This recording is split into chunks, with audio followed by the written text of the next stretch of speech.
البدع والأهواء، أهل البدع العقائدية وأهل البدع السياسية. نقول بيننا وبينكم السلف، بيننا وبينكم الكتب، كان فيقول البدع بيننا وبينكم. Bismillahirrahmanirrahim. Kita meneruskan bacaan kitab Bulughul Maram yang ditulis oleh Al-Hafidz Ibnu Hajar Al-Asqalani rahimahullah taala. Pada pertemuan terlewat kita sudah masuk di Kitabul Jami', sudah selesai babul adab, tentang adab, dan masuk bab al-bir wasilah, bab kebaikan dan menyambung tali silaturahmi. Disebutkan oleh beliau Al-Hafidz Ibnu Hajar rahimahullah taala di saburi radhiyallahu anhu, barang siapa yang ingin diluaskan rezekinya dan diakhirkan umurnya, diakhirkan kematiannya, untuk menyambung tali silaturahmi. Sebutkan bahwa ini adalah catatan takdir dia yang di tangan malaikat. Adapun di Lauhil Mahfuz tidak berubah, sudah kita sebutkan. Dan situ ada beberapa makna. Bisa yaitu umurnya menjadi berkah. Bisa juga makna yang kedua, bahwa yang berubah itu adalah yang di tangan malaikat. Kemudian makna yang ketiga yaitu umurnya itu diisi dengan ketaatan. Tapi kalau umurnya diisi dengan kemaksiatan, maka itu bukan umur sebenarnya. Kemudian berikutnya, demikian juga bahwa orang yang memutus tali silaturahmi tidak masuk dalam surga, sudah dijelaskan. Hadis nomor 1454. Wa anil Mughirah, dari sahabat Mughirah bin Syu'bah radhiyallahu anhu, di sini semua Imam Bukhari dan Imam Muslim. Ini juga sudah di Umdatul Ahkam. Ana Rasulullah, sesungguhnya Rasulullah sallallahu alaihi wasallam qala, beliau mengatakan, innallaha harrama alaikum, sesungguhnya Allah Subhanahu wa taala mengharamkan atas kalian uquqal ummahat, durhaka kepada kedua orang tua. Di sini ummahat ibu-ibu, para ibu. Allah mengharamkan atas kalian untuk durhaka pada ibu, para ibu. Wa wa'dal banati, dan mengubur hidup-hidup al-banat, anak-anak perempuan. Dengan dijelaskan, wa man'an wa hatin. Man'an ini melarang, tidak mau beri maksudnya.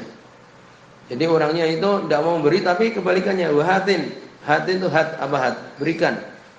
Kalau mau beri sangat sulit. Tapi kalau minta, mana, minta. Itu. Jadi kalau memberi sulit sekali, tapi kalau minta mudah sekali. Sebagian orang sebenarnya gitu. Kalau mau ngasih itu sulit sekali pokoknya, kikir. Tapi kalau minta mudah sekali. Untuk itu kita berusaha untuk mendidik diri kita, demikian juga mungkin keluarga kita.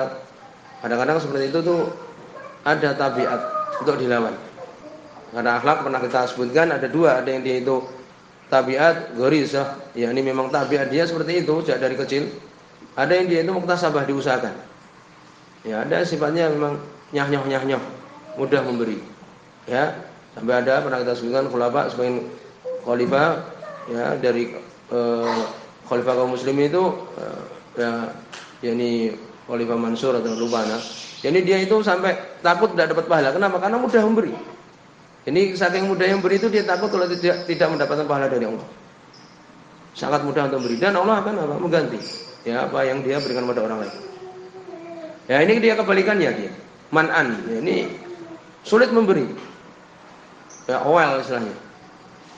Tapi kalau minta itu paling ada bantuan, paling cepat dia. Ada kabar bantuan itu, tidak peduli, pokoknya bantuan diambil. Tapi kalau mau bersedekah sulit. Ini dilarang oleh Allah Subhanahu wa taala. Wa karya lakum, karya di sini ini haram disebutkan oleh Imam As-Sunani Subul Salam. Kullu dzalika kana indallahi makruha. Surat Al-Isra itu. Makruha di situ yaitu semua itu setelah Allah sebutkan tentang yang jelek-jelek, semua itu adalah makruha. Makruh ini haram, bukan makruh karahatu tanzih, ini makruh yang dia itu untuk membersihkan diri, tapi karahatu tahrim, makruh yang itu haram. Yang dikarya di sini bukan makruh maksudnya adalah haram. Allah mengharamkan juga lakum untuk kalian qila wa qal, qil, ini tidak memperhatikan. Setiap kabar itu diambil.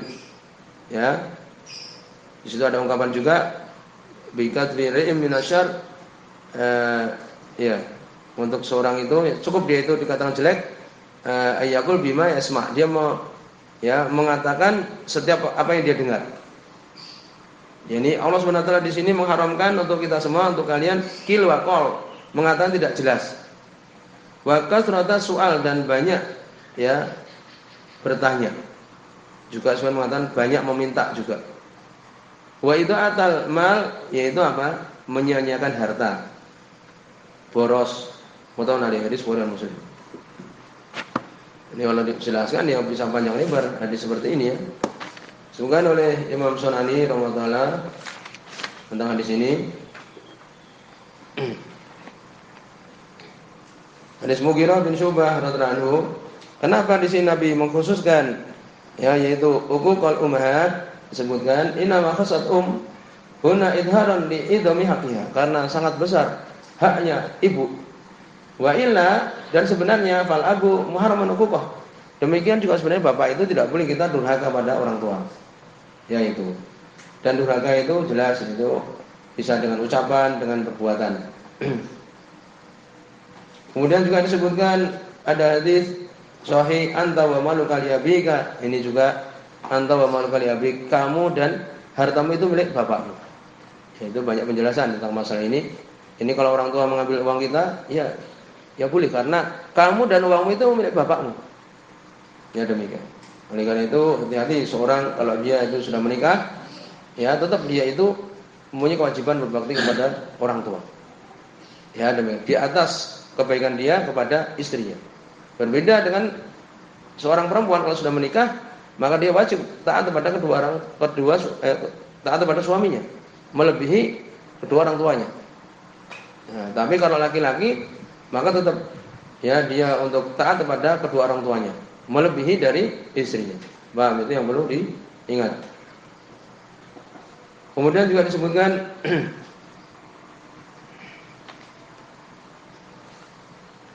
untuk seorang nanti juga disebutkan setelah ini untuk seorang berbuat baik kepada ibu. Ya, setelah ini nanti yang disebutkan oleh Ibnu Hajar. Ini kita cukupkan dulu permasalahan itu. Kemudian ya makna wa'dil banat, yaitu apa? Daf'ul bint hayyah, mengubur anak perempuan ya dalam keadaan hidup. Kenapa dikhususkan perempuan, anak perempuan? Li'annahu waqi' min al-Arab, itu terjadi di kalangan orang Arab. Ya itu kalau di zaman kita ini ya mungkin jarang kan itu. Bainhum kan yaf'aluna dzalik. Mereka dulu melakukan yang demikian fil jahiliyah, di zaman jahiliyah. Arahatan lahuna, tidak suka ya dengan anak perempuan. Karena dulu jahiliyah tidak muliakan anak perempuan. Namun kalau seorang punya anak perempuan, punya dua anak perempuan umpamanya, ya kemudian dia bimbing, bahkan satu orang juga dia bimbing, dia pelihara, ya dia asuh dengan baik sampai dia menikahkan, ya itu ada keutamaan. Kemudian juga disebutkan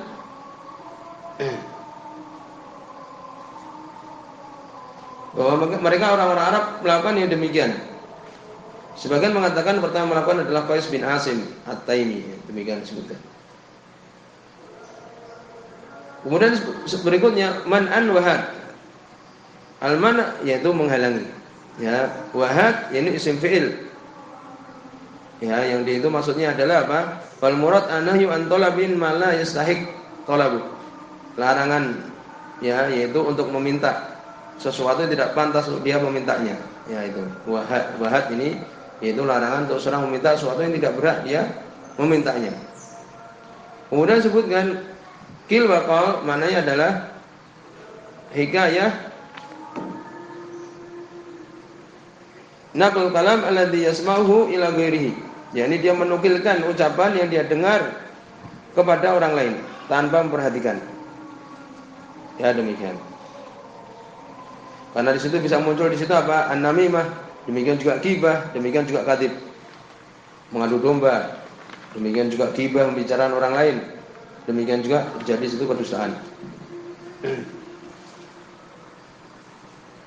Kemudian juga disebutkan kasratus soal, ya banyak pertanyaan di sini, yaitu ya kasratus soal an akhbarin nas, tentang kabar-kabar manusia, banyak ya bertanya tentang kabar manusia. Demikian juga kejadian-kejadian di zamannya dia itu.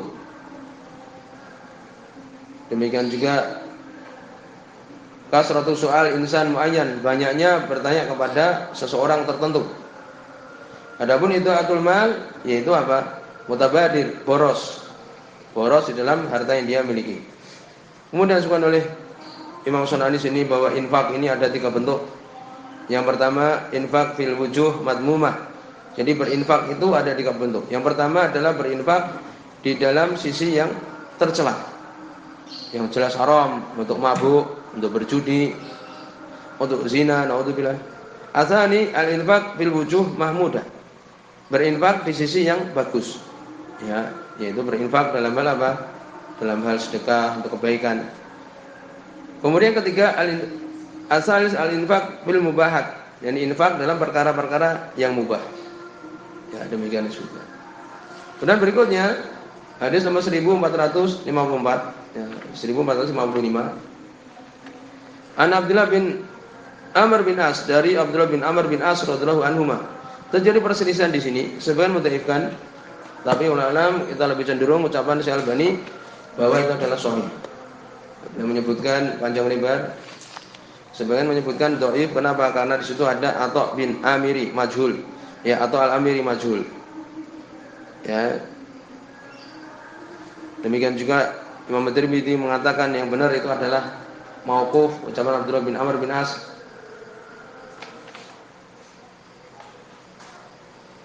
Ulama ini adalah apa? Sahih sebagaimana disebutkan oleh Syekh Albani rahimahullah. Ani Nabi, dari Nabi sallallahu alaihi wasallam, qala beliau mengatakan, ridha keridhaan Allah Subhanahu wa taala. Fi ridha walidain, di dalam keridhaan kedua orang tua. Keridhaan Allah itu tergantung dari keridhaan kedua orang tua, bapak dan ibu. Wa sukhtullah atau sakhatullah, dan kemurkaan Allah Subhanahu wa taala. Fi sakhatil walidain, di dalam kemurkaan kedua orang tua. Ini kemurkaan Allah tergantung dengan kemurkaan kedua orang tua. Akhraj Tirmidzi, keluarkan Imam Tirmidzi, wa Sahih Ibnu Hibban, Sahih Ibnu Hibban wal Hakim, dan Hakim. Ya, tadi disebutkan dari perselisihan memang sebagian ulama, tapi Syekh Albani belum mensahihkan. Kemudian belum menyebutkan beberapa tarik, jalan-jalan. Disebutkan di dalam penjelasan di sini bahwa keridhaan Allah SWT di dalam keridhaan kedua orang tua. Al-hadis dalil ala wujubi irdha'il walad. Hadis ini menunjukkan Sulaiman Sunani wajibnya untuk ya seorang anak itu mengharapkan keridhaan kedua orang tuanya. Wa tahrim iskhatihima, dan haramnya untuk membuat mereka itu murka, marah. Ya, demikian. Kemudian di situ ada hadis, ada seorang laki-laki yang minta izin kepada Nabi untuk berperang. Maka Nabi mengatakan, apakah kamu punya kedua orang tua? Qala na'am, dia mengatakan iya. Fa bihima fajahid, kepada kedua orang tuamu kamu berjihadlah. Kadang-kadang orang tua kalau sudah tua itu kadang butuh kepada kesabaran, dan itulah letak jihad. Demikian juga disebutkan hak ibu lebih didahulukan. Ya, disebutkan ketika ada sahabat bertanya, ya Rasulullah, man haqqu bi husni suhbati, siapa paling berhak aku berbuat baik? Qala Nabi mengatakan ummuka salasa marrat, 3 kali. Ibumu. Ya, tsumma qala, kemudian dikatakan abuka, baru bapakmu. Di sini berarti 3 kebaikan untuk ibu, ya, kemudian baru bapak. Ya, disebutkan bahwa karena apa? Karena ibu itu dia ada beratnya ketika hamil, kemudian menyusui, ya, demikian juga ketika melahirkan. Jadi 3, ketika dia hamil, melahirkan dan menyusui, sehingga 3 kali dia lipat gandakan. Di sini